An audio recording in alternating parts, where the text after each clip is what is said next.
Hello, good morning. 17th of June 2026. I'm 9:41. It's Natasha N.K.O. I've got a collection of books from Nigeria. They're Platinum Tales. They're standalone books. So the first one I'll be reading is, as I said, published by Platinum Tales. Author is Amechi Chiedu, and it's The Hunter and the Maiden from Beyond. You can only get these in person. You can't get these online. Published 2015. All right. Chapter 1. As Udeji was about going to hunt that night, he washed his face with the water used in washing a dog's face, which he kept in a calabash under his bed. He always did this before setting out to hunt, so that he would be able to see dangerous spirits that wandered in the forest at night and keep off their paths. He wore charms which made him invisible to dangerous animals, tied his cutlass round his waist, threw his hunting gun and bag on his shoulders and set out for the forest. The moon shone brightly in the sky, so he did not bother using his electric torch. Everywhere was quiet except for the occasional noises of crickets and screeching of owls. He did not meet anyone on the road. Very few people would have the courage to go out by that time of night. He was a well-known hunter in his village. On many occasions he had returned to the village with leopards, pythons and wild pigs. As he made his way slowly to the forest, he prayed for good luck from the gods. A couple of big vipers crossed his path, but he ignored them. His mind was fixed on bigger animals that would fetch him a lot of money. It did not take him long to get to the forest. He already knew where to find the animals. He quietly made his way there to avoid frightening them. Suddenly he heard noises a stone throw from where he was. He felt it was a big animal, so he crept towards the direction of the noise, expecting to see either a leopard or buffalo, but he was surprised to see 3 beautiful young girls playing under an udala tree. For some time he was speechless. He could not tell whether they were human or spirit. He stood still, watching them with interest. It was when they began to discuss that he realized they were Obanje spirits making plans on how they would come to the human world. The first girl said she would be born to a rich trader in Lagos. She told her friends that she would make her parents suffer so much by falling sick often and would die on her 10th birthday. The second girl said that she would be born to a certain Edo woman who had been looking for fruit of the womb for 15 years. She told her friends that she would cause the woman so much pains by being deformed and would die on her 10th birthday. The last girl announced happily that she would be born at Umolokapa. Immediately she said that, Udeji's mouth dropped open. Umolokpa was his village. He became eager to know the family she would be going. She told her friends that she would go to the home of a well-known palm wine tapper in the village. "What's his name?" the first girl asked her. "Okoro," she replied. Udeji could not believe what he heard. Okoro was his childhood friend and closest neighbour. He whistled in his heart. His wife, Mbumwani, Bumwani. His wife Bumwani is pregnant and would soon be delivered of her baby. The last maiden said, "I'd enter her belly and she'd give birth to me. I'd cause her much pains by falling sick all the time, but wouldn't die until the eve of my traditional marriage. That would make the stupid woman die of a broken heart." They laughed noisily. "That means you'd be the last to return?" the first girl asked. The third girl nodded. "Then we shall all meet here again on the eve of your traditional marriage, just before midnight," the first girl said. Her friends did not object. The first girl brought out her iyi uwa, 3 shiny pebbles tied with a rag, and buried it under the udala tree. The 2 other girls also buried their iyi uwa at different spots under the tree. They danced happily for a while, then said goodbye to another and went away in different directions. Udeji crept out of his hiding place and went on his way, but he kept what he had seen in his mind. Chapter 2. 3 days later, Mbonwane gave birth to a beautiful baby girl. Okoro was very happy. He informed his friend Udeji about the birth of his daughter and also told him that he would want him to be his daughter's godfather during her baptism. Udeji laughed. "My good friend," he said to Okoro, "you know I worship the gods of my fathers and do not go to the church." "I know," Okoro replied. "There's no law that forbids you from being her godfather. It will even draw you closer to the church." Both men laughed. "I don't enter the church," Udeji said to him. "Again, but I do that for your sake." Okoro thanked him and left. On the 8th day, Udeji went to the church for the first time with Okoro and his wife for the baptism. Okoro named his daughter Obianuju. The priest told Udeji what is expected of him as a godfather, and he promised to be a good godfather to Obianuju. That night, as Okoro and Udeji were drinking palm wine to celebrate her naming ceremony and baptism, Udeji asked him why he chose Obianuju as his daughter's name. "Don't you know it's only Obanje children who are no longer interested in going back to the spirit world that answer the name?" he asked Okoro. "I don't believe in Obanje," Okoro replied. "I gave her that name because she came at a time when there's abundant wealth in my family." Udeji did not say anything. He simply smiled. He knew his friend would not believe him if he told him that Obianuju was an Obanje whose mission was to cause his family pains. After taking some bottles of palm wine, he left, and that was the last time he saw his friend. Okoro slept that night and did not wake up again. People said that it was his half-brother who was quarrelling with him over a piece of land that killed him, but Udeji knew it was Obianuju's handiwork. It was just one of her ways of punishing her mother and making her sorrowful. Chapter 3. After Okoro's death and burial, Udeji became a second father to Obianuju. Each time he killed an animal in the bush, he would give a sizable portion to Mbonwane. "It's not yours," he would joke. "It's for my daughter Obianuju. I want you to feed her well so that she will grow into a beautiful and healthy girl." But Obianuju was far from being healthy. She was the sickly type, and this made her mother very sad. The first time she fell sick, her mother thought she was going to die. She rushed to Udeji's house and informed him that Obianuju was dying. He went to see the sick girl immediately. She was lying in bed shivering with fever. Udeji looked at her and remembered what she said in the forest before coming to the world. He knew it was not yet her time to return to her world, so he smiled. His father was a well-known herbalist in Umolokpa, and he had learnt from him how to cure diseases with herbs. He went to the forest, got some herbs and prepared them for her to drink. She recovered from her ailment after taking the herbs. From that day, Udeji made it a point of duty to treat her each time she fell sick. He continued doing this even when she graduated from secondary school. Each time he looked at her, he would shake his head. He did not know how to tell her mother that her daughter only came to stay with her for a short time. That was why he felt very sad the day she happily informed him that Obianuju was getting married. He smiled sadly and asked her when the ceremony would take place. "Next week," she replied. Udeji congratulated her. "No, I shall congratulate you," she said. "You've been just like a father to her." He smiled, but his eyes were filled with tears. As the date for the wedding drew nearer, Udeji became sadder. He was lying on a mat in front of his house on the eve of Obianuju's traditional marriage, when Mbonwane came in crying bitterly. "What's the matter?" he asked her. She told him that Obianuju was very sick. He asked her when her ailment started. "Just this night," she replied. She had been normal since morning.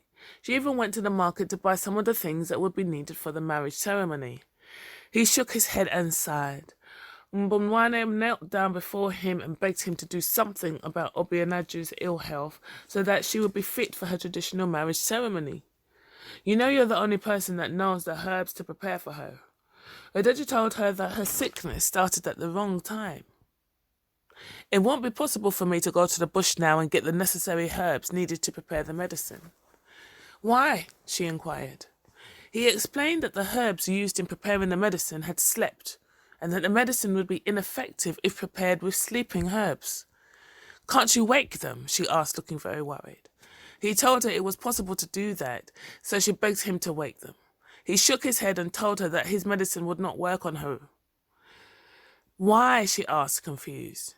But they've been curing her all these years. He shook his head for a long time, then told her that her daughter was destined to die that very night. And Mumbuane's heart almost stopped beating when she heard this. I reject it in Jesus' name, she screamed and spat out. Untimely death is not my daughter's portion. Udeji sighed again and began to tell her about the Obanje spirits he saw in the forest the day he went to hunt. Your daughter was one of them. Before she came to the world to die, she promised to die on the eve of her traditional marriage. Today is the day she promised to return to her mates. Her present sickness is just the way she planned to die. Mbumwane broke into tears. Why didn't you tell me this story, she lamented. I could have taken her to Father Paul for deliverance. I didn't know how to tell you, Ideji confessed. You know you church people don't believe in such things. She asked him what she would do to save her daughter. He sighed and informed her that it was already too late to do anything. I found mine, she said, showing her mate the... What? Oh. Oh, right. That it was already too late to do anything. There's nothing you can do right now, he said. She broke into tears. He consoled her and told her not to cry. If you cry, what I'm planning will never work. She asked him what he was planning, but he refused to disclose it. Just go home and stay with your daughter, he advised. You should not cry, no matter what happens to her. Don't let anybody know about her condition. Just stay in the room with her. You may pray if you wish, but please don't cry, he warned. She nodded and wiped the tears in her eyes. He patted her on the back and said, Go in peace, it shall be well. Chapter 4. Udeji had no doubt in his mind that his plan would work. So that night, after washing his face with the water used in washing the face of a dog, he set out for the forest where he saw the maidens long ago. The full moon shone brightly in the sky, so he did not find it difficult tracing the spot where he saw the maidens. There was nobody there. He sat on a small rock and began to wait for them. He quickly hid himself where he would not easily be seen. Two of the beautiful maidens appeared and began to dig up what they had buried under the tree long ago. Udeji watched them with interest. Suddenly, one of them screamed and began to dance. I found mine, she said, showing her mate the tied piece of rag. She untied it and brought out 3 shiny pebbles. My iyi uwa is still intact, she said, admiring the pebbles. The second maiden continued to search for her iyi uwa, the agreement she made with her mates before coming to the world. Suddenly, she jumped up, danced briefly and showed her mate her iyi uwa. It's still intact, she said, admiring it. The maiden who had found her iyi uwa first told her mate to find out whether their friend was on her way home. She's the one delaying us from taking a new oath and returning to the world again. My husband has given me the permission to go back to the human world. The second maiden climbed a mango tree which was beside the udala tree and began to watch out for her. She hasn't returned. She shouted, then came down quickly from the tree. The first maiden hissed bitterly. She had better come back on time, she said, so that we would take a new oath and return to the world. I'm tired of staying in the spirit world. I want to have some fun in the human world. The second maiden confessed that she was also tired of staying in the spirit world. Both maidens began to talk about their past experiences in the human world. After some time, the second maiden climbed the tree again to find out whether their friend was on her way. She came down almost immediately and told her mate that their friend was already on her way home, but she's still very far away. Has she crossed the stream of life and death? The first maiden asked anxiously. Her mate shook her head. Once she crosses it, the first maiden said, then she's truly home. For now, she's still in the human world. She's almost at the point of death. Udeji did not cross any stream when he was going to the forest, but somehow he felt certain that the stream she talked about was a shallow gully that ran across a footpath leading to a forest just at the edge of a bamboo grove. He had always felt the strange presence of water there each time he crossed the place. He quickly sneaked back to the footpath that led to the forest, crossed the bamboo grove, and hid himself in the bush before the bamboo grove. His intention was to pick the sand on which Obianuju's spirit had stepped on. He knew that spirits walked without their feet touching the ground, so that no one would pick the sand they had stepped on and make them unable to disappear. It also knew that Obianuju's spirit would be in a haste to join her friends and would not bother much about stepping on the ground, especially when she was very close to the other side. Her spirit did just that. Udeju quickly rushed out from his hiding place and picked the sand which she had stepped on. Obianuju's spirit cried out in pains. Immediately she realized what had happened. She began to beg him to let her go in peace. He asked her where she was going. She hissed and told him she was going home. But that's not the way to your home, he reminded her. Your home is at Umulokpa. She hissed again and stamped her feet angrily on the ground. Why are you disturbing me, Odeji? Please let me go in peace. My friends are waiting for me at the other side. She cried out, pointing across the bamboo grove. Odeji told her that he would not let her join her friends at the other side. Your mother needs you. Tomorrow is your traditional marriage. Go back home. No, I don't want to go back home, she insisted. You must go back, Odeji said harshly. She refused to move, so he went to a tree close by and broke one of its branches. She fled towards the bamboo grove. Immediately she saw the long cane.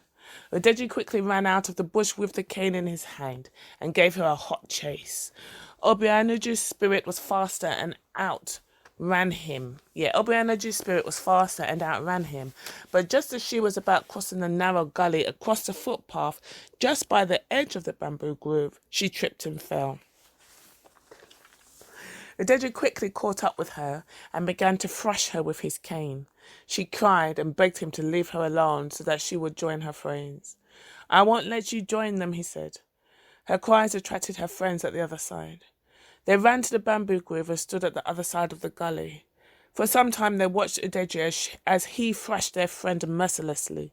They could not do anything to him, so they knelt down and begged him to let go of their friend, but he refused. I won't let her go with you, he shouted. Her mother needs her. You're a wicked man, the second maiden said angrily. I know you. I'm going to deal with you. I'll make sure your daughter dies childless. I'll enter her womb each time she gets pregnant, only to die at birth. You can't threaten me, Odeji said to her. But if you have the courage to do what you just said, then try it. You would regret ever coming to my family. I'd be waiting for you. While he was talking with the second maiden, Obianuju broke loose from his grip and tried to cross the narrow gully. She succeeded in throwing one of her legs across to the other side of the gully, but Odeji was fast enough to grip her by the arm and stop her from crossing completely. The maidens at the other side of the gully also caught Obianuju's spirit by her other arm and began to pull her towards their side. Odeji held hand firmly and struggled to draw her to his side.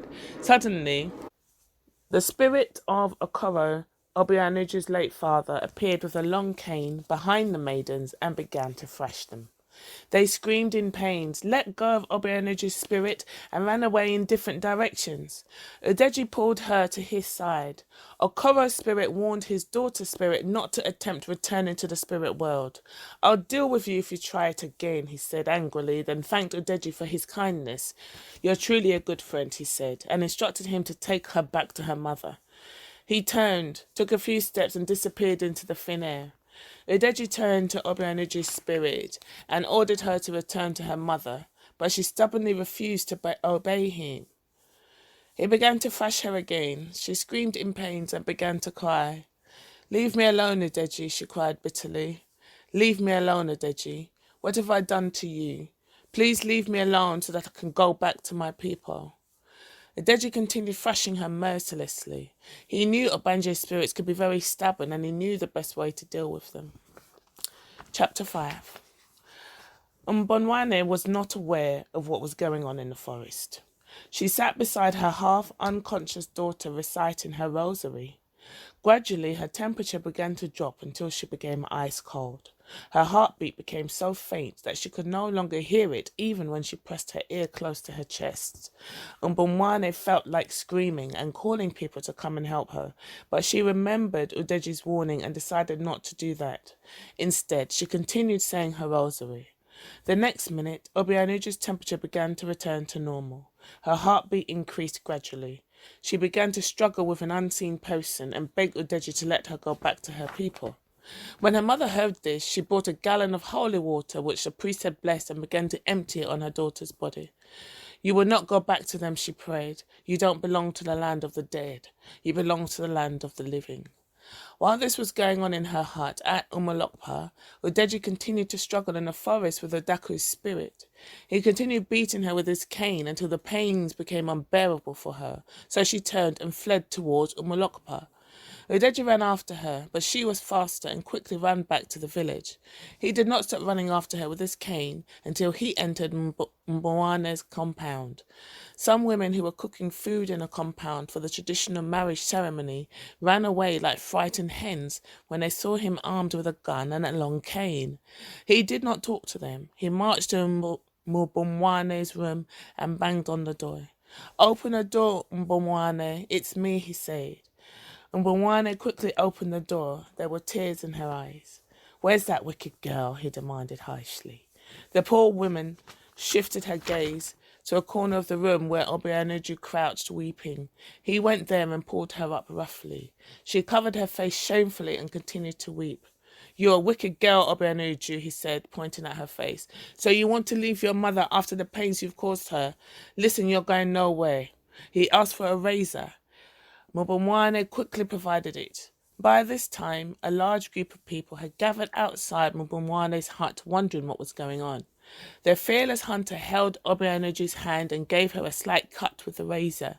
She squeezed her face in pains while tears raced down her bony cheeks.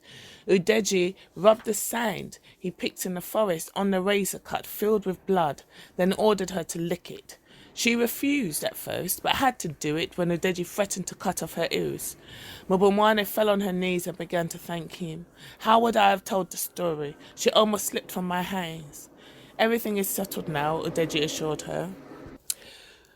"Everything is settled now," Udeji assured her. "She's safe. You can go ahead with the marriage plans, but before she goes to her husband's house, her Iuwa must be destroyed to break her link with her spirit mates."